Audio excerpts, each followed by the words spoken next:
Up next, surprisingly, is the album We Stitch These Wounds by Black Veil Brides, released in 2010. So let's travel back to the year 2010. We were still reeling from the financial crisis. 12-year-old me discovers a site that turns YouTube videos into MP3 files to put on my iPod mini. I find the song Knives and Pens by Black Veil Brides on YouTube, along with a few others off of this album, and the rest is history. But, you know, everyone makes mistakes.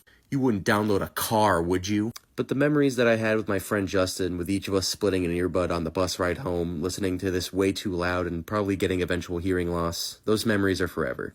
However, when re-listening to it, it is far from what I remembered quality-wise. First, it sounds like it was recorded and engineered pretty poorly and pretty cheaply. Some songs are pretty roughly mixed, but I mean, it was their debut, and I might have just remembered a different version from back then, I'm not sure. I think with the vocals, the growled, heavier sections are pretty decent, but when it comes to the actual singing, it was not very impressive. Kind of just stayed in one octave, more or less, for the whole thing. When he did try to get those higher notes, it was pretty alright, but in that lower section, it left a lot to be desired.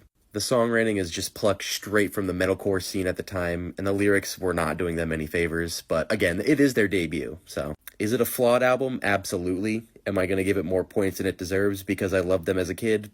Probably. Who among us? This gets a mid 5 out of 10.